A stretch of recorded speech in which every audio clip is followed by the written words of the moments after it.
Brestoise, aujourd'hui est un grand jour pour le peuple. Bienvenue pour ce 75e épisode de Brest On Air où d'abord je suis avec Fanch. Comment vas-tu, Fanch ? Eh bien, je tousse toujours, mais ça va très bien. En tout cas, je suis impatient de ce qui va se passer. Eh oui, parce que, évidemment, tu vas peut-être l'expliquer beaucoup mieux que moi. Oui. Mais nous avons quelqu'un de divin qui va nous accompagner pendant cette petite demi-heure. Tout à fait. Ça fait maintenant quelques mois, je dirais, qu'on est resté en contact avec Gaëtan Charbonnier. J'ai bien dit Gaëtan Charbonnier depuis son départ de Brest. On était resté en contact un petit peu. On avait évoqué l'idée de faire un podcast ensemble. Il avait tout de suite répondu favorablement, mais d'abord en disant qu'il laissait un petit peu le temps d'arriver à Auxerre, de laisser quelques semaines passer, se dérouler tranquillement avant de s'exprimer. Puis après, les choses ont fait qu'on l'a laissé un peu tranquille, puis on l'a relancé début d'année. Et avec l'accord de la JOCR, qu'on remercie d'ailleurs très sincèrement d'avoir permis cet entretien. C'est pas la première fois avec la JOCR que ça se passe bien d'ailleurs pour Quentin Bernard, Michel Padovani.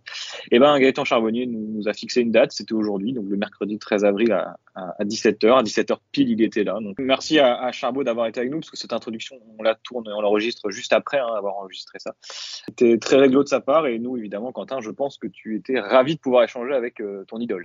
Ton idole aussi. Et l'idole du peuple, bien sûr, l'idole de tous. On a parlé évidemment Stade Brestois, beaucoup. Pas mal de Jean-Marc Furlan également, et évidemment cette saison presque légendaire, à laquelle pas grand monde ne peut dire de mal, tant au niveau des supporters que même eux qui l'ont vécu de l'intérieur. Ça vaudrait peut-être presque un documentaire ou un livre dans le futur, cette saison 2018-2019, si je dis pas de bêtises.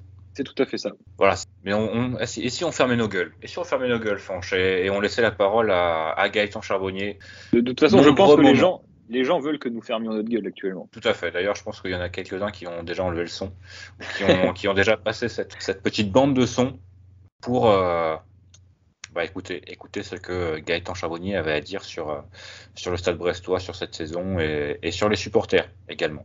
Allez, bonne écoute à vous, et on se retrouve très bientôt pour un nouveau podcast pour débriefer l'actualité de notre club préféré. Salut. Il est avec nous, c'est Gaëtan Charbonnier, on ne le présente plus, évidemment. Que dire sur Gaëtan Charbonnier ?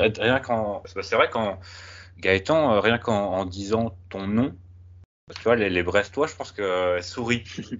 C'est assez fou. Gaëtan, merci d'être avec nous pour cette, on va dire, grosse demi-heure d'entretien. Comment vas-tu d'abord ? Je vais bien, merci à vous de m'accueillir. On avait convenu, donc voilà, maintenant c'est chose faite. Fanch, t'es aussi là avec moi ? Ah oui, je suis ému. Non, mais c'est vrai, comme je le disais, rien que... Il y a une aura autour de toi. Est-ce que tu t'en rends compte, en tout cas, dans le pays brestois ? Oui, forcément, je m'en rends compte. Voilà, je suis arrivé au club, je revenais de blessure. J'ai trouvé un projet sportif qui me collait parfaitement. Et après, j'ai appris à connaître la ville, connaître les gens, les supporters. Et voilà, j'ai fait au mieux pour répondre à leurs attentes. J'ai rendu, entre guillemets, au quintuple ce qu'ils m'ont offert. Du coup, on a prévu quelques petites questions d'ordre chronologique. La première, tu te blesses en fait face à Brest, si je dis pas de bêtises, quand tu joues à Reims, sur un contact avec Bruno Grougy, d'ailleurs, comme deux légendes qui se rencontrent à ce moment-là. C'est peut-être un signe, en fait, c'est là que tout est parti. Du coup, après, tu arrives à Brest blessé, il me semble. Et dans quel état d'esprit, tu arrives, avec quel objectif ? Est-ce que c'est pour redonner un petit peu de sens à ta carrière, parce que tu connais pas Jean-Marc Furlan, je crois. Est-ce que tu peux nous expliquer un petit peu ton arrivée à Brest, en fait ? Déjà, oui, je me blesse contre Brest. Après, on va enlever toute mauvaise onde autour de Bruno Grougy. Je me blesse tout seul. Donc voilà, pas de quiproquo là-dessus. Non, après moi, le coach Furlan, je le connaissais pas personnellement, mais je savais comment il travaillait. Je me suis blessé donc contre Brest à Reims, et j'avais besoin d'un renouveau au niveau sportif, un projet sportif et un discours qui me plaisait pleinement. Et c'est ce qui s'est passé avec le coach. Donc ça a matché tout de suite. Donc voilà, il prône des idées de jeu que je prône, donc forcément ça a tout de suite matché. Et voilà, je suis arrivé blessé, ils m'ont laissé le temps de revenir, ils n'ont pas grillé les étapes avec le staff. C'était convenu comme ça, et ça l'a été, c'était très bien. Et est-ce que, un peu à ton image, le club de Brest était aussi un début de projet avec un nouveau coordinateur, avec un nouvel entraîneur. Est-ce que tu le sentais? Est-ce que tu sentais qu'il y avait quelque chose à faire dans ce club? Et j'imagine qu'on t'a quand même, dans le discours qu'on t'a prêté, parlé de monter. Oui, ben, et puis de toute façon, on sait très bien, quand on arrive dans un club entraîné par Jean-Marc Furlan, c'est qu'il va pas dans un club où il n'y a pas l'ambition de monter. On le savait, il avait un projet de 3 ans qu'il a mené à bien. Donc voilà, après, oui, le club avait besoin d'un projet comme celui-là, avec le coach et d'un projet sportif pour pouvoir après agrandir le club structurellement. Tu parles de ce projet de 3 ans, justement. On a bien vu on a failli monter dès la première année. Ça s'est pas fait, un petit peu ric-rac. Ensuite, tu arrives. À quel moment vous avez senti que c'était bon, que vous alliez vraiment réussir à monter dans la 3e saison, j'imagine, de Jean-Marc Furlan en Ligue 2. Mais à quel moment de la saison? On a le match contre Valenciennes où vous perdez, mais il y a une très belle ambiance à Le Blé. Et bon, malgré tout ça, vous arrivez à monter. Le match nul à Lorient où vous égalisez. Est-ce que tu sais à peu près à quel moment vous vous êtes dit, ouais, cette fois-ci, c'est la bonne, on va monter en Ligue 1? Après, il y a l'année de la montée. Bon, elle est escalée. On a fait une saison remarquable. Mais, on a fini la saison d'avant en boulet de canon, on va dire. On est passé pas loin, on est passé par les barrages. On savait que ça allait être compliqué, que c'était un parcours assez atypique pour monter en Ligue 1. Le groupe à l'intersaison, il n'a pas beaucoup changé. Et il s'est même amélioré avec quelques arrivées. Et comme on a bien fini la saison, on a très bien entamé la préparation et le début de championnat. Donc voilà, après, là où on a vraiment senti qu'il y avait un truc, c'est quand on enchaîne cette série de victoires et on fait 7 victoires de rang. Et puis il y a ce match contre Lorient à Brest. Donc c'est la 7e victoire de suite sur cette saison. C'est pas rien. Et à la sortie de ce match, on se dit que voilà, si on est sérieux et appliqué, il peut pas nous arriver grand-chose. Et toi, sur ce match contre Lorient, dont c'est un peu un poète qui entre en œuvre, c'était vraiment en tant que bah, évidemment, le temps était magnifique en plus, c'était un derby, il y avait un peu de tension entre les deux équipes, il y a Quentin Bernard qui envoie une touche sur Julien Ponceau, il y avait toute cette histoire, et au milieu il y a un Gaëtan Charbonnier tout feu tout flamme. Je crois que tu mets un doublé, la passe décisive, si je dis pas de bêtises. C'est ça. C'est quoi? C'est la plénitude footballistique en une après-midi pour toi, ou voilà, comment tu t'es senti cet après-midi? Après, il y a le match, mais il y a aussi l'avant-match, la veille de match. À l'entraînement, il y a les supporters qui viennent, l'ambiance est incroyable. Et déjà, la veille, on est déjà dans notre match. Et après, le lendemain, on se lève, c'est beau temps sur Brest. On sent que voilà, il y a quelque chose qui se passe. On est porté par cet élan-là. On joue, on est complètement libéré, et après, il y a la tournure du match. On est mené 1-0, on revient. On est mené 2-1, on revient. Et après, on va chercher la victoire. Mais vraiment, sur ce match-là, même quand on a été mené, on s'est jamais affolé. Entre guillemets, on était sûr de notre force. Ouais, je voulais juste revenir là-dessus, parce que plusieurs fois dans la saison, il y a eu des matchs où ça vous est arrivé d'être mené, et pourtant jamais vous avez donné l'impression de douter. Est-ce que c'était cette année justement l'année de l'accomplissement d'un effectif, d'un groupe autour de son coach? Vous saviez que quoi qu'il arrive dans un match, même si vous étiez mené 1-2-0, vous pouviez revenir et tout à fait renverser le match, vous étiez sûr de votre force? Ouais, on avait un groupe avec un caractère, j'ai envie de dire, au-dessus de la moyenne. Dès qu'on prenait un but, c'est bon, vous avez marqué, on va en mettre 2. Donc, ouais. C'est quelque chose que tu as rarement connu dans ta carrière, des groupes comme ça qui étaient aussi bâtis pour la gagne. Ouais. Vraiment, ce que j'ai ressenti sur ces années à Brest et l'année de cette montée-là, c'est ce trait de caractère de ce groupe, c'était vraiment incroyable. Ensuite, la saison se termine en Ligue 2 avec la montée qu'on connaît. J'imagine que déjà les émotions, elles ont été assez énormes de fêter cette montée avec les supporters, avec cet effectif, parce que vous aviez vraiment, on avait l'impression que vous étiez aussi une bande de potes dans l'équipe. Ça doit être assez plaisant de faire ça avec ses potes. Mais il y a quand même on a quand même eu des anecdotes un peu. Oui. Quentin Bernard, Brendan Chardonnay, voilà, ça nous a raconté 2-3 trucs. On est des joueurs de foot, mais on est aussi des humains et des bons vivants avant tout. Donc forcément, il y a beaucoup de choses qui se créent et qui se font en dehors du terrain que les gens ne voient pas forcément, et c'est ce qui soude. Cette équipe avait un cœur énorme. Et on l'a vu notamment sur le dernier match à Metz. Avec là, c'était un peu carnaval, fanfare. Ouais, c'était carnaval, c'était la fête, surtout qu'on avait fait la fête une semaine avant avec vous tous. Donc pour nous, c'était un peu un match bonus. Et même en tant que supporter, Fanche, on s'y retrouvait. dans cette équipe. Oui, on C'est s'y pour ça aussi reconnaissait. que ça s'est tellement bien passé. C'est que vraiment, elle était passionnément brestoise, on va dire, cette équipe. Donc c'est pour ça aussi que ça s'est Bah, tellement bien passé. carrément, et là pour le dire, on est en Ligue 1 maintenant depuis 3 ans, grâce à vous aussi. Et pourtant, je sais pas toi, Quentin, mais le plaisir d'aller au match, l'ambiance, tout ça, moi, depuis cette saison en Ligue 2, la dernière, j'ai pas retrouvé vraiment ça, ce groupe. Même si bien sûr, j'aime toujours aller au match et tout, c'est pas la question.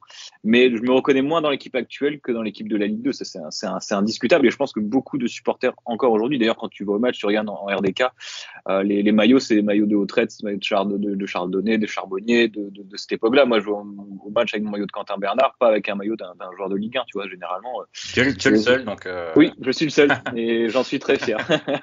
Et du coup, pour finir ma question, on a l'impression que tout s'est bien passé dans cette saison.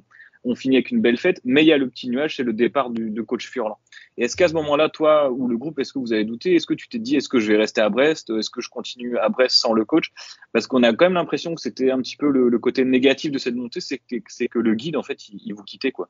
Bah ouais, tu l'as plutôt bien exprimé. Le guide, entre guillemets, nous quittait. On s'y attendait un peu, malheureusement. Alors, donc, on voulait vraiment finir en apothéose cette saison. Oui, forcément. Moi, le premier, je me suis posé la question de savoir si j'allais continuer ou pas l'aventure à Brest. J'ai continué parce que, j'en avais envie. J'avais envie d'être en Ligue 1 avec le club avec lequel je suis monté et aussi de le laisser en Ligue 1 avant de partir. Donc voilà, et je pense que beaucoup de joueurs qui étaient lors de la montée et qui sont restés aussi pour ça. Comment justement, voilà, c'est un secret pour personne, ça s'est pas très très bien passé cette année de Ligue 1, cette dernière année à Brest pour toi. Est-ce qu'il y a des regrets finalement de pas être parti après cette saison en Ligue 2 ou c'était quand même nécessaire que tu termines et en fait en plus c'est presque tes 3 points que tu amènes alors presque tout seul contre Saint-Etienne qui permettent aussi à Brest d'être encore là en Ligue 1 à l'heure actuelle. Donc voilà, est-ce qu'il y a quand même eu une part de regret de ne pas être parti après cette saison de Ligue 2? Non, pas du tout, parce que j'ai quand même vécu des choses incroyables les années d'après. Malgré les différends qu'il y avait entre le coach et le groupe s'est soudé différemment et on a fait corps pour le club, pour laisser ce club en Ligue 1 et ça a été aussi quelque chose de grand. D'ailleurs, c'est ce doublé contre. S'il fallait une raison supplémentaire, c'est ce doublé contre Saint-Etienne qui m'a poussé à acheter le maillot de Gaëtan Charbonnier parce que là, c'était vraiment extraordinaire. Alors, sinon, concernant Jean-Marc Furlan, moi, je reviens un petit peu sur lui parce que c'est quelqu'un qui me fascine. Je trouve qu'il est un petit peu, on dirait un peu un gourou, en fait. J'ai l'impression que tous les joueurs qui l'apprécient, il adore, mais mais j'aimerais comprendre pourquoi, qu'est-ce qu'il a, Jean-Marc Furlan, de différent. Même Michel Padovani avait du mal à trouver les mots. Quentin Bernard, lorsqu'il nous en a parlé, il nous indique que du bien aussi. Je pense que toi, si t'es allé à Auxerre, c'est pas pour rien non plus. T'as sûrement, je pense que ça a beaucoup pesé dans la balance. Est-ce que tu peux expliquer un petit peu comment il est, Jean-Marc Furlan, au quotidien?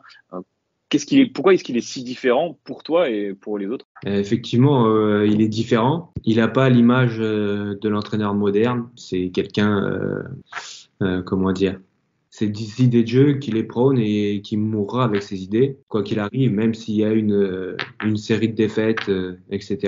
Il dérogera pas à la règle.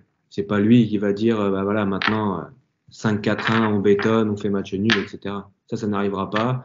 Il veut que ses joueurs prennent du plaisir. Il veut que ses joueurs marquent des buts. Sportivement, déjà, c'est quelque chose j'ai envie de dire, d'énorme. Parce que c'est pas courant aujourd'hui. Après, sur le plan humain, c'est quelqu'un qui est très proche de ses joueurs.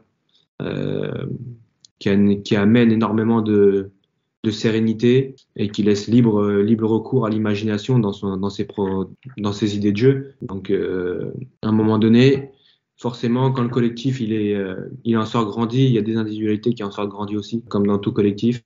Donc voilà, je pense que tout le monde met petit à petit sa pierre à l'édifice pour que son projet soit mené à bien. Et on sait que Jean-Marc Furlan, c'est quand même un caractère. On l'a vu en conférence de presse, on l'a vu avec les arbitres, il est quand même suspendu de temps en temps. On sait que toi aussi, tu peux avoir un caractère parfois un petit peu, on va dire brestois pour rester poli, ou un peu tempétueux. Est-ce que ça vous est arrivé de vous accrocher comme ça? C'est pas méchamment, mais on imagine qu'il y avait eu des petits moments de tension aussi entre vous, mais qui ont été dépassés ensuite, bien sûr, par la relation qui est la vôtre. À Brest, ça a dû arriver, ouais, mais ouais, c'est peut-être arrivé à Brest. Après, moi, je suis quelqu'un au quotidien, quand on fait des jeux, j'aime pas perdre déjà.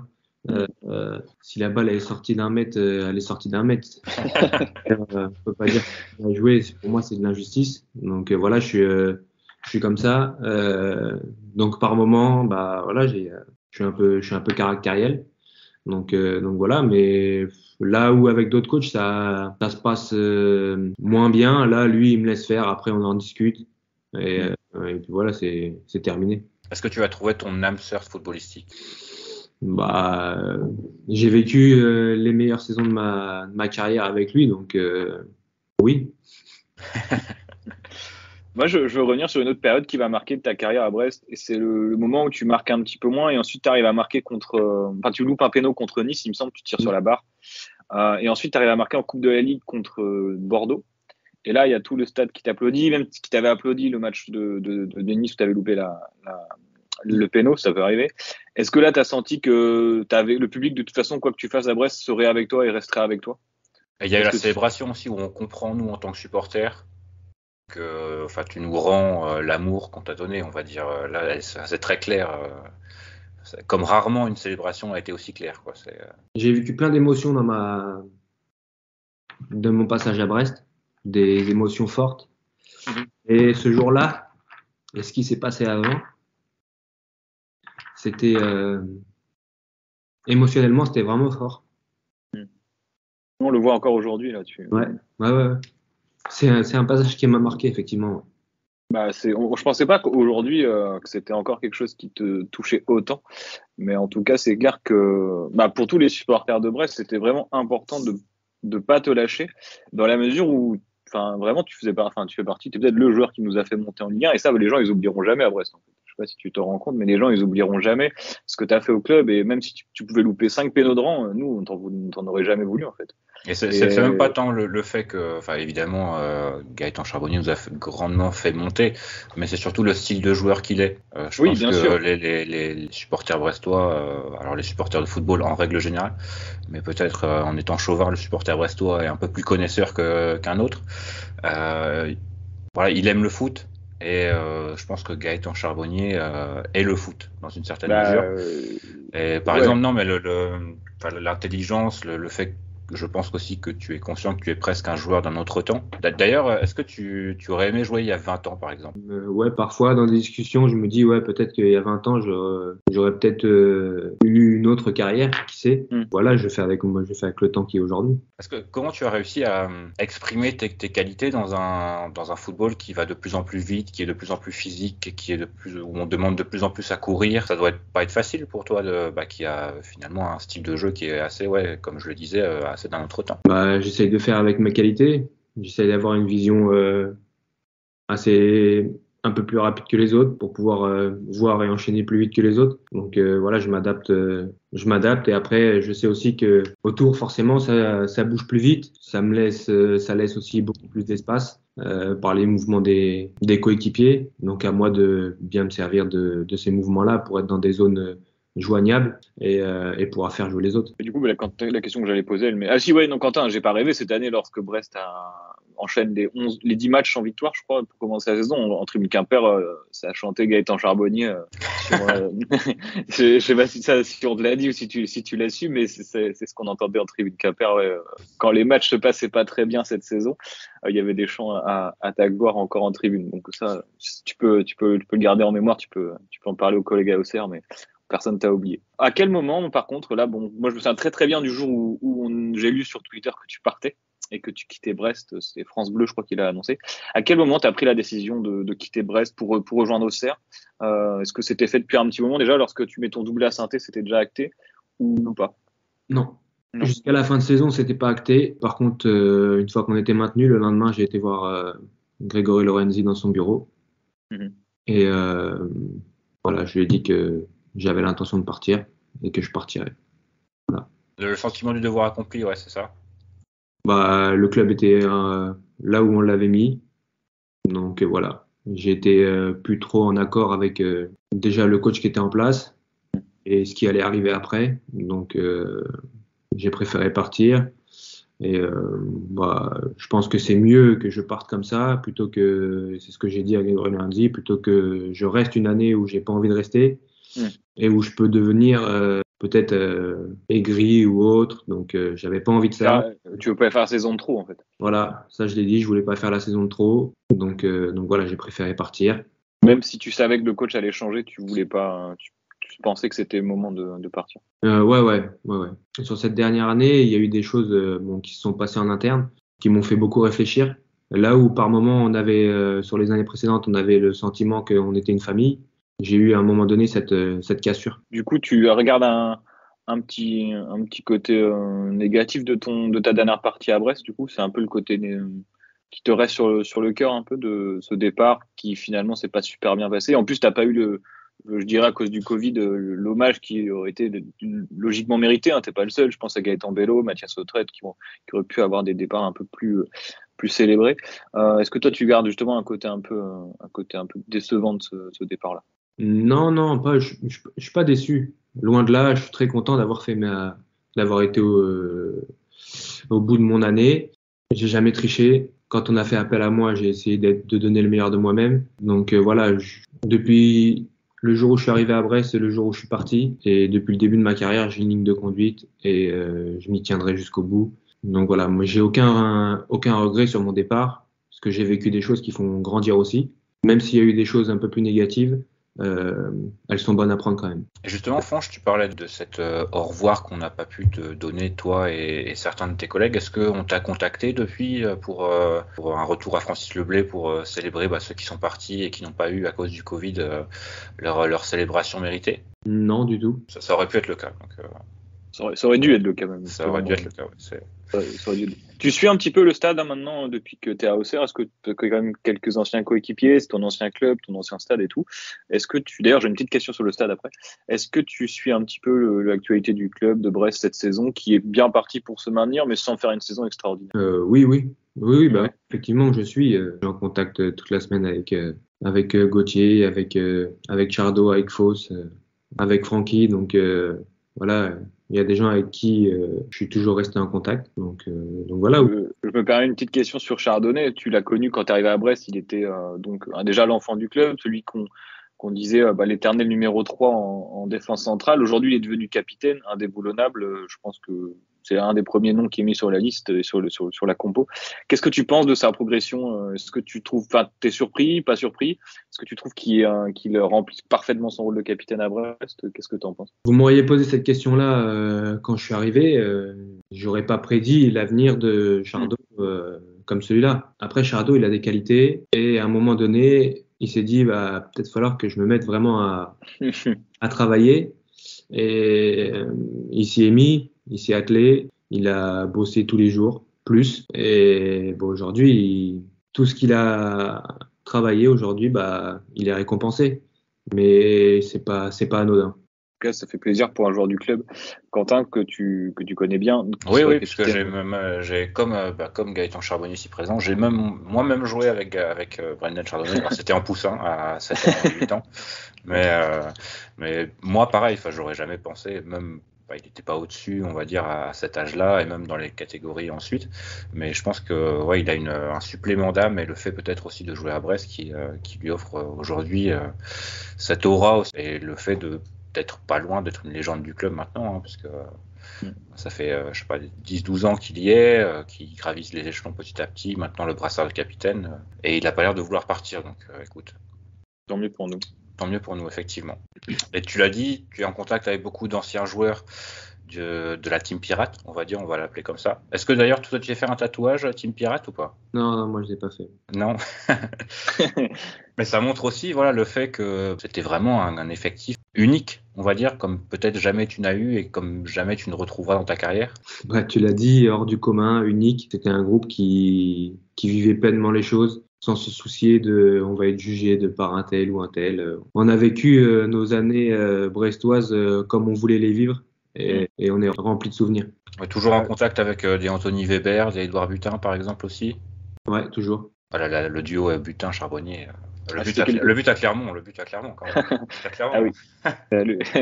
Alors, on va peut-être finir avec quelques juste petites questions rapides ou des réponses rapides si tu veux, Gaëtan. Notamment sur le stade à Brest. Là, je sais pas si tu as suivi le projet du nouveau stade. Est-ce que toi, tu es pour un nouveau stade à Brest ou plutôt pour tu aurais même préféré qu'on rénove Francis Leblay? Moi, j'ai connu Francis Leblay, donc Ouais. j'aurais préféré que Francis Leblay soit rénové. Après, je peux comprendre la difficulté de la rénovation, mais en tout cas, le projet est beau. Tu veux faire plaisir aux écologistes de Brest. Est-ce que tu peux dire là, on ne sait pas si un Auxerrois se perd sur notre podcast, on ne sait jamais. Est-ce qu'Auxerre sera en Ligue 1 l'année prochaine? Je l'espère, on va tout faire pour en tout cas. Donc voilà, il nous reste 6 matchs, 6 finales. T'es suspendu, tu reviens contre Dijon, non? C'est ça? Ouais, c'est ça. D'accord. Et là, vous êtes sur une belle série. On a vu que le PFC lâche un peu des points. L'objectif, c'est quoi? C'est de monter directement, de rattraper Ajaccio ou déjà parce que pour les barrages, c'est fait, c'est de finir au moins dans les 3 premiers, je suppose. Ouais, l'objectif, c'est d'aller chercher cette 2e place. Plus longtemps elle sera à la portée de main, plus longtemps on y croira. Donc voilà. Et puis après, si on doit pas finir 2e, on espère finir 3e. Mais l'idée, c'est d'aller chercher cette 2e place. On te cache pas que nous, un petit barrage contre Lorient et tu la mets à l'envers à Lorient. Là, franchement, je pense que je viens à Moustoir, hein. Quentin, je sais pas toi, mais nous on vient aussi pour vous soutenir parce que ce serait beau. Quentin, peut-être une dernière question de ton côté? Moi, ça aurait été juste pour dire à la fois un merci d'avoir accepté notre invitation, mais aussi un merci pour ces 4 saisons, si je dis pas de bêtises. 5 saisons? 4,5. 4,5. Merci pour ces 4,5, merci pour les émotions, parce que c'est avant tout, que l'entraîneur le dit mieux que toi, Jean-Marc Furlan, les émotions, c'est ce qui fait qu'on va au stade et qu'on a envie de se déplacer les samedis, les vendredis soirs parfois, les samedis après-midi et maintenant les dimanches. Donc voilà, merci pour tout ça, merci pour les émotions, merci pour les buts, merci pour les passes décisives, les gestes techniques, les contrôles. Voilà, c'est un tout qui fait qu'on a pris énormément de plaisir. Alors évidemment, il y avait cette saison qui restera unique pour vous, mais aussi pour nous les supporters. On a vraiment pris un pied monstrueux. J'espère qu'on aura l'occasion d'avoir un au revoir digne de ce nom pour Gaëtan Charbonnier, mais aussi pour les autres qui ont fait cette saison et cette période de renaissance du Stade brestois qui a fait le plus grand bien parce qu'on sortait quand même de saisons très difficiles. Donc voilà, mais le dernier mot, c'est merci. Ouais, moi pareil, pour mon dernier mot, ce sera merci Gaëtan pour toutes les émotions. Tu nous as fait nous déplacer un peu partout, hein. On est allé, Quentin, on avait été vous voir à Niort, un match sous la flotte. Je sais pas Quentin, je pense que tu t'en souviens, un vendredi, j'étais parti des cours, bref, j'avais laissé à Quevilly également. À Quevilly, à chaque fois qu'on a Quevilly, voilà, mais bref, à chaque fois on s'était bien éclaté. C'était grâce à toi, grâce à l'équipe, grâce au coach. Tu pourras d'ailleurs les remercier dans le vestiaire à Auxerre, tous ceux qui sont avec toi. Merci beaucoup d'avoir accepté notre invitation. Ça fait à peu près 30 minutes, c'est ce qu'on s'était dit. J'espère vraiment sincèrement que vous allez monter avec la GIA pour qu'on puisse se revoir l'année prochaine au moins à Leblé et que t'aies l'hommage que tu mérites. C'est gentil, merci. Merci à vous. Merci à tous les supporters pour ces 4 années. C'est exceptionnel. Des supporters comme ça, comme j'ai déjà dit, on en voit que très rarement. Donc merci beaucoup. Mais n'hésite pas, si tu es en vacances dans le coin, à revenir boire un coup au penalty. Je pense qu'il y a du monde qui serait d'accord de venir trinquer avec toi. Merci. Merci Gaëtan, merci beaucoup pour ta disponibilité. À bientôt. Avec plaisir. Salut. Et là-bas. Salut.